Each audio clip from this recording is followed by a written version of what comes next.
इश्क और जंग में क्या नाजायज है?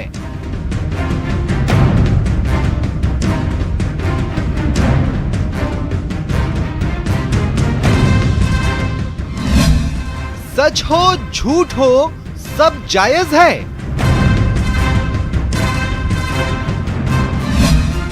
ऐसी भी क्या हड़बड़ी भाई,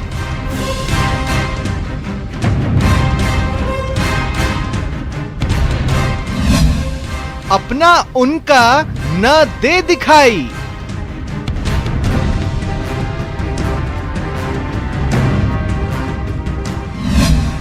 यहां से आया वहां बढ़ाया, जो मन भाया आरोप लगाया। और जो बीजेपी धर्म स्वतंत्रता विधेयक की बात करे तो पहले से सबको धर्म की स्वतंत्रता है। बीजेपी नाटकबाजी बंद करे और देश के मूल मुद्दों पर आए। वो ट्वीट भी इसी बात को इंगित करता है कि राजस्थान के अंदर भी लव जिहाद जैसी घटनाएं घटित होती है और इन घटनाओं को रोकना बहुत नितांत आवश्यक है।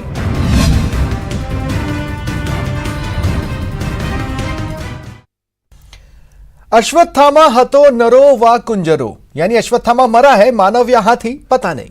महाभारत सी सियासत में ऐसे अध्याय अब एंट्री लेने लगे हैं। नमस्कार, आप देख रहे हैं प्राइम डिबेट, आपके साथ मैं हूं स्वप्निल।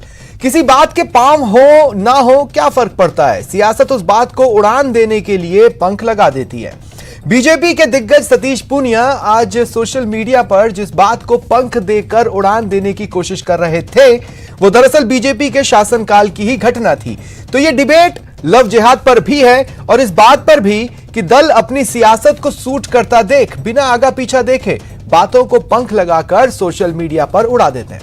डिबेट है इस बात पर कि आखिर सियासी चेहरे इतने बेचैन क्यों हैं, आखिर ये हड़बड़ी क्यों। आज करेंगे इसी पर बहस। पहले प्राइम डिबेट के प्राइम सवाल नंबर 1, आरोप लगाने में जितनी जल्दबाजी दिखाई जाती है, फैक्ट चेक या उसको हम देख लें समझ लें, ये जरूरत महसूस होती है या नहीं, या ये जो जल्दबाजी है जल्दी जरूरी है या जिम्मेदारी है, ये समझना होगा। सवाल नंबर 2, वार पलटवार का दौर सियासत में नहीं होगा तो और कहां होगा, वार जरूरी या धार जरूरी। और सवाल नंबर 3 है, कुछ मुद्दे होते हैं और कुछ सियासी मजबूरियां होती हैं। अब ऐसा तो नहीं हो सकता कि व्हाट्सएप पर एक इंफॉर्मेशन आई और उसे आगे बढ़ाकर वार लगाना शुरू कर दिया, ये भी नहीं देखा कि वो व्हाट्सएप पर इंफॉर्मेशन कब की थी भी या नहीं। यानी मुद्दा जरूरी या सियासी मजबूरी, ये वो अहम सवाल है जिन पर आज प्राइम डिबेट में हम बहस करेंगे। मेरे साथ जो गेस्ट पैनल मौजूद है मैं आपको इंट्रोड्यूस करवा देता हूं। मेरे साथ रामलाल शर्मा जी, बीजेपी विधायक हैं, मेरे साथ जुड़ रहे हैं। सत्येंद्र भारद्वाज जी, कांग्रेस नेता है, मेरे साथ जुड़ रहे हैं। और श्याम सुंदर शर्मा जी, वरिष्ठ पत्रकार हैं, मेरे साथ जुड़ रहे हैं। आप सभी का स्वागत है न्यूज 18 राजस्थान पर। रामलाल जी, मैं आपसे शुरुआत करना चाहता हूं। सतीश पूनिया जी ने जो लिखा, आपने हालांकि उसका बचाव किया कि नहीं, वो तो दरअसल उस समय की बात को कोट कर रहे थे, लेकिन उनकी पहली लाइन थी कि है तो यह अखबारी खबर। अपने ही शासनकाल में हुई कार्रवाई को अगर वो अखबारी खबर कह दें तो फिर सवाल तो बन ही जाएंगे। देखिए सुबोध जी, सबसे पहले तो मैं कहूंगा कि कई बार हम जब वर्तमान परिस्थितियों का जिक्र करते हैं तो तत्कालीन समय में जो घटनाएं घटित होती है उनका हम जिक्र करते हैं और उनका उदाहरण पेश करते हैं, एक तरीके से नजीर पेश करते हैं। आज सतीश पूनिया जी ने जो ट्वीट किया था वो घटना चाहे 2017 की हो, लेकिन उनका कहने का तात्पर्य ये था कि राजस्थान के अंदर भी लव जिहाद की घटनाएं घटित होती है। लेकिन सर कवि कहना क्या चाह रहा है वो तो उसके शब्दों में होना चाहिए ना, रोका जाना चाहिए। देखिए, इस लव जिहाद की सियासत की शुरुआत मुख्यमंत्री महोदय ने की थी, राजस्थान के अंदर भारतीय जनता पार्टी ने नहीं की थी। उन्होंने आगे बढ़कर तुष्टीकरण की राजनीति का कार्ड खेलने का प्रयास किया और जब तुष्टीकरण की राजनीति का कार्ड खेलने का प्रयास किया तो निश्चित रूप से भारतीय जनता पार्टी 2007-8 के अंदर जब सरकार के अंदर थी तब भी धर्म स्वतंत्रता बिल लेकर आई थी, जिसे राष्ट्रपति ने मना कर दिया। यही था उसकी मुख्य उद्देश्य, यही था। राष्ट्रपति ने तो मना कर दिया था, लेकिन मूल भावना यह थी कि किसी भी व्यक्ति को डरा के, धमका के, प्रलोभन के आधार के ऊपर उसकी धार्मिक स्वतंत्रता का हनन करना। तो रामलाल जी, एक सवाल का जवाब दें आप। मैं आपसे रिक्वेस्ट करता हूं, एक सवाल, देखिए जो सवाल है उसका सीधा सीधा जवाब दे दीजिएगा। 2017 की जिस घटना का सतीश पूनिया जी जिक्र कर रहे हैं, मैं एक बार की मान लेता हूं कि उनके पीछे उसका आशय वही होगा जो आप कह रहे हैं, चलिए मान लेता हूं। लेकिन मैं कह रहा हूं फिर 2017 की मई की घटना 2018 के लगभग अंत तक आप लोग थे, उस समय कानून ले आते, किसने रोका था? देखिए, अगर ये तब बड़ा मसला था तो सच था, है ना? जी हाँ, तो आप कानून तब क्यों नहीं लाए? आंकड़े उठाकर देख लो स्वप्निल जी, आप आंकड़े उठाकर देख लो। हाँ, भारतीय जनता पार्टी की सरकार आती है तो भारतीय जनता पार्टी के कार्यकर्ताओं के अंदर उत्साह रहता है। कांग्रेस की जब सरकार आती है तो कांग्रेस के कार्यकर्ताओं के अंदर उत्साह रहना स्वाभाविक है। ठीक है। लेकिन जब कांग्रेस की सरकार सत्ता में रहती है, हाँ। उस समय इस तरीके के प्रकरणों को, इस तरीके के कृत्यों को अंजाम देने वाले लोगों की सर 2017 में बड़ा मामला आया था ना जिसको आज कोर्ट करने की जरूरत पड़ी। 2017 में एक बड़ा मामला आया था ना जिसको आज कोर्ट करने की जरूरत पड़ी, तब कानून की जरूरत क्यों नहीं थी? स्वप्न जी, मैं जो इस बात का जिक्र कर रहा हूं उसके अंदर आपका उत्तर निश्चित रूप से मिल जाएगा। हाँ। राजस्थान के अंदर पिछले 2 सालों के अंदर हाँ। कम से कम 30 से 35 घटनाएं घटित हुई है, जो ठीक एक है। तरीके से आंकड़े प्रामाणिकता के साथ है। लेकिन फिर भी मुख्यमंत्री जी आंख हाँ। बंद करके अगर ये कहें कि साहब इसी की आजादी के अंदर अंकुश लगाना गुनाह है, तो मेरे ख्याल से इससे बढ़िया प्रदेश की मुखिया की जितनी निंदा की जाए उससे कम कोई शब्द नहीं हो सकते। ठीक है। मैं ये कहना चाहता हूं कि जब अन्य प्रदेश इस तरीके चलिए, मैं आप ही की बात पर आऊंगा रामलाल जी, मैं आगे आपकी बात पर ही आता हूं। जब आपने कहा कि पिछले 2 साल में इतने मामले, हालांकि जिस मामले को आज सतीश पूनिया जी ने उठाया है 2017 का, वो एक गिरोह था जो लगातार सक्रिय था और भी जांच हुई थी, तो 10-15 मामले तो उस गिरोह से भी जुड़ रहे थे। ऐसे में 2008 में कानून की जरूरत महसूस हुई, लेकिन 2013 से लेकर 2018 के आखिर तक वो कानून क्यों नहीं दोबारा आपने प्रयास किया, ये मेरे समझ से परे। आप अगली बार जवाब दीजिएगा, लेकिन मैं अन्य लोगों को भी डिबेट में लाता हूं। सत्येंद्र भारद्वाज जी, देखिए, समय काल परिस्थितियों के हिसाब से चीजों में बदलाव होता है, कानूनों में बदलाव होता है। आपने भी किए हैं, ऐसा नहीं है कि नहीं किए हैं। आपने कभी ये नहीं, जैसे अब मान लीजिए कि बलात्कार को लेकर सजा का प्रावधान था, तो उस नियम को आपने और मजबूत किया यूपीए ने देश के दबाव में, ठीक है। प्रदेश में और जरूरत महसूस हुई तो उम्र के हिसाब से पीड़ित को भी रखकर सजा की बात सामने आई ना। तो अगर समय काल परिस्थितियां कहती है एक तरह के मामले बढ़ रहे हैं तो कानून में चेंजेस हो सकते हैं, फिर उसमें रिजिड क्यों होना? देखिए स्वप्निल जी, मैं बताना चाहता हूं, सबसे पहले तो मैं आपकी बात का जवाब देने से पहले जो मैं अभी विधायक महोदय भारतीय जनता पार्टी के बोल रहे थे कि नजीर पेश करी है सतीश पूनिया जी ने।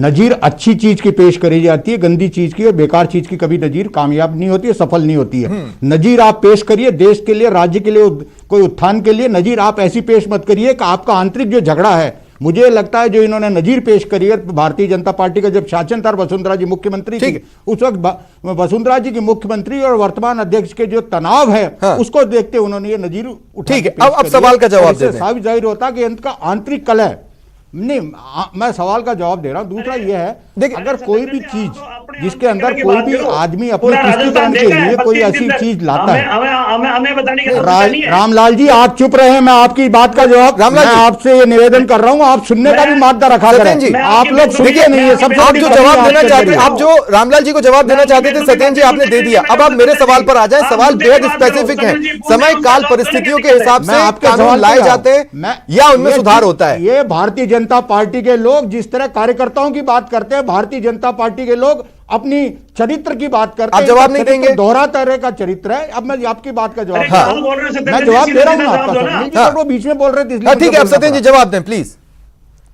सत्यता यह है, मैं ये कहता हूं कि अगर किसी भी कानून में अगर कोई खामी है तो काल परिस्थिति समय अनुसार उसके अंदर परिवर्तन होना चाहिए, इसमें कोई दो राय नहीं है। हमारी राजस्थान की सरकार भी अगर कोई ऐसा बात महसूस होगी तो उसमें परिवर्तन के लिए हमारे राज्य के मुख्यमंत्री जो हैं वो संवेदनशील है। बट वर्तमान के अंदर जो लव जिहाद के ऊपर भारतीय जनता पार्टी की सरकारें, केंद्र की हो चाहे दूसरे प्रदेशों की हो, जो एक राजनीति कर रही है, उस राजनीति के ऊपर मुख्यमंत्री जी ने जवाब दिया है, उस राजनीति का मुंह तोड़ जवाब दिया। मैं मान लेता हूं, राजनीति में इस तरह की बात नहीं आनी क्या लगता है? भारतीय लव जिहाद शब्द से बताना, मैं कह रहा हूं लव में धोखा शब्द मान लीजिए। अब लव में धोखा जैसे अगर मामले बहुतायत में आ रहे हो तो आप सारे पक्षों का ख्याल रखते हुए कानून बना सकते हैं ना। वो ऐसा स्पेसिफिक कानून तो नहीं बनेगा कि इस संप्रदाय के लोग इस संप्रदाय की बेटी से करेंगे, तो ऐसा तो नहीं है। वो तो दोनों तरफ एक्टिव होगा। स्वप्निल जी, ऐसा कोई किसी का ध्येय नहीं है। मैं तो ये कहना चाहता हूं कि भारतीय जनता पार्टी की जो एक मानसिकता है देश के अंदर फैलाने की, वो ये है, इसके अंदर लव जिहाद के साथ में मत जोड़िए, इनका राजनीतिक उद्देश्य के साथ में लव जिहाद को आप जोड़िए। मैं कहता हूं कि लव जिहाद का जो राजनीतिक मामले आ रहे हैं कि नहीं आ रहे हैं चाहिए।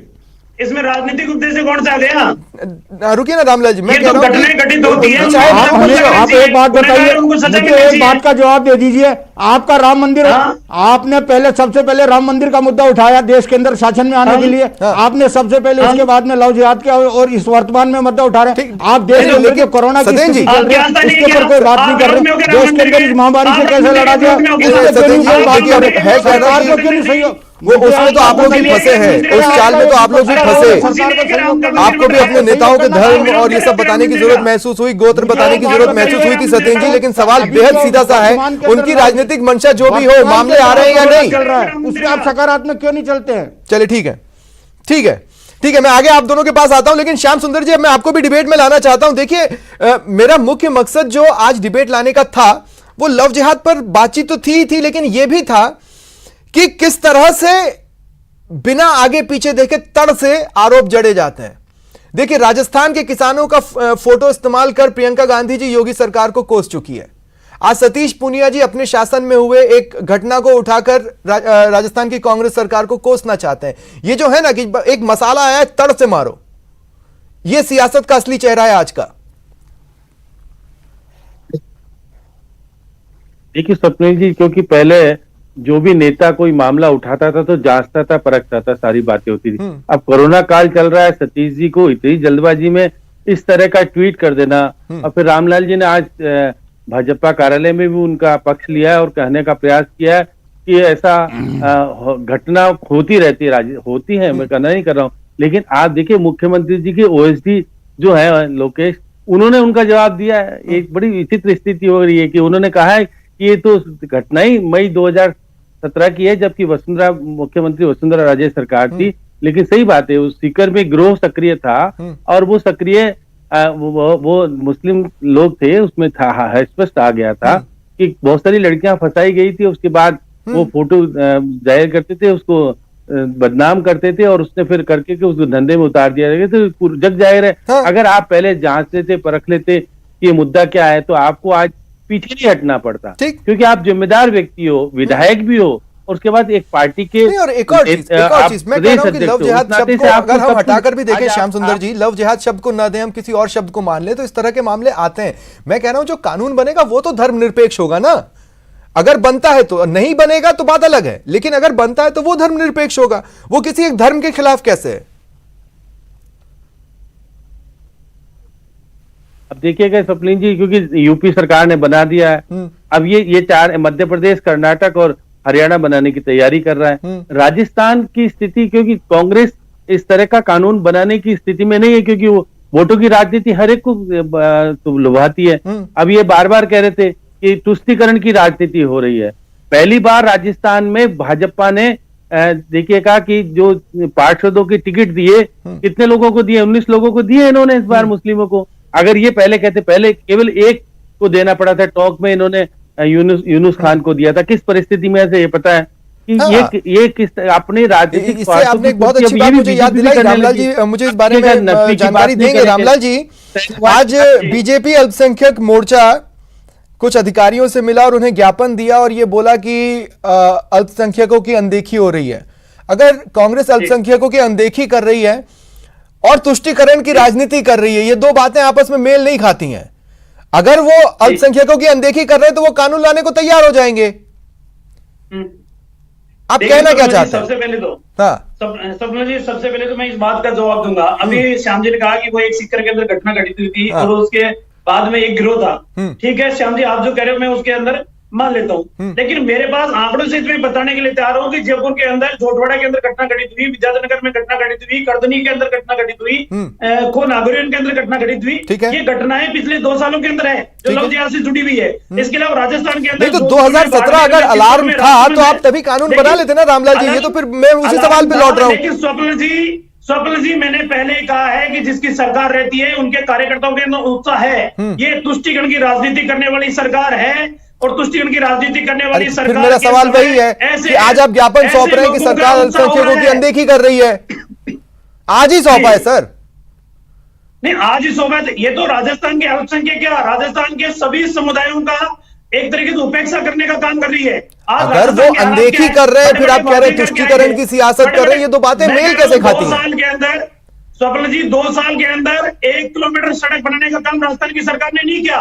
1 किलोमीटर पाइपलाइन डालने का काम राजस्थान की सरकार ने नहीं किया। गौरवपद की बड़ी बड़ी घोषणाएं की थी। अच्छा, कहाँ है नहीं इनका नहीं, MP? फिर आज के टॉपिक से मैं हट जाऊंगा। एक बात बताइए, क्या एक केंद्रीय कानून नहीं आ सकता था ताबड़तोड़, जैसे पूर्व में आपकी जैसे मोदी सरकार लाने के लिए मशहूर है, ताबड़तोड़ 60 से एक कानून लिया है, सारे राज्यों को बाध्य हो जाते हैं, कुछ ना कुछ उसमें ऊपर नीचे का।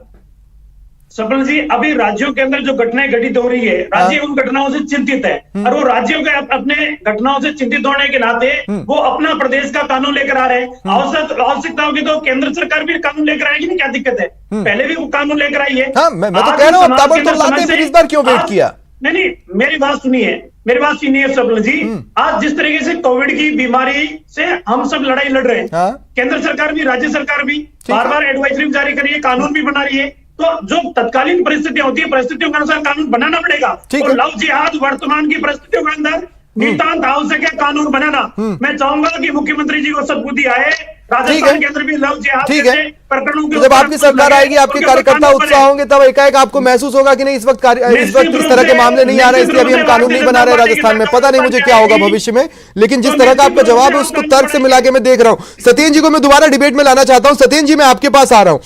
सत्येंद्र जी, मैं एक बार फिर आपसे पूछ रहा हूं जी, आप लव जिहाद शब्द पर न जाएं, मैं कह रहा हूं सिर्फ प्रेम और धोखे शब्द पे जाएं। तो क्या इस तरह के मामले नहीं आ रहे हैं? आ रहे हैं ना? देखिए, मैं स्वप्निल जी नहीं, मैं ये कहना चाहता हूँ, इस तरह के मामले जितने भारतीय जनता पार्टी की पिछली सरकार में आए हैं, जिसका कि कोटेशन आज खुद सतीश पूनिया जी ने आन फान में दे दिया, उनको ये ध्यान नहीं रहा कि कौन से कोटेशन पे वो क्या बोलना चाह रहे हैं। ठीक है, ये इस तरह की घटनाएं ये खुद पैदा करवाते हैं और राजनीति उद्देश्य की ये बहुत गंभीर आरोप है सत्येंद्र जी, प्रचार भी लाते हैं। देखिए, सरकार में रहते हुए आरोप लगाने से बेहतर कार्रवाई होती है। अगर ऐसा हो रहा है मैं बिल्कुल सही कह रहा हूं स्वप्निल जी, इस आरोप से मैं बिल्कुल इनसे खुलेआम डिबेट कर सकता हूं। ये आरोप इनके ऊपर प्रत्यक्ष है। बताइए, ये घटना 2017 की आज जो लेके आए हैं, उसके पीछे इनका आंतरिक कलह है। उस आंतरिक कलह को ये राजनीति करना चाहते हैं। और साथ में मैं कहना चाहता हूँ, नहीं, ये सत्येंद्र जी, ये लव जिहाद में नया एंगल है। रामलाल जी, एक बात सुन लीजिए। रामलाल जी, सुन तो ले, नया एंगल है, नया आरोप है। मैं भी जानना चाहता हूँ इस आरोप में क्या आखिर इसका मीनिंग क्या है। हाँ, सत्येंद्र जी बोले। मैं रामलाल जी से एक बात कहना चाहता हूं, किसी पार्टी का अध्यक्ष बनना उसकी अनुभव का पैरामीटर नहीं होता है। सतीश पूनिया जी का भी अनुभव अध्यक्ष के लायक है या नहीं, इस पे तो मैं कोई प्रश्न नहीं उठाऊंगा, बट मेरा ये मानना है कि संगठन का जो आज उन्होंने एक 2017 की अपनी सरकार की घटना लगी। अरे राहुल गांधी ने, आप अपनी बात, राहुल गांधी तो अध्यक्ष नहीं है भारतीय जनता, राहुल गांधी आज की तारीख में अध्यक्ष नहीं है। आप, मैं क्या कह रहा हूं, राहुल गांधी जितनी उम्र में 1% योग्यता नहीं है, राहुल गांधी जितने सीनियर भी नहीं है। राहुल गांधी, लेकिन राजनीति का सवाल वही रह गया, जवाब नहीं आया। सवाल यह था कि क्या सेंसिटिव मामले नहीं आ रहे हैं?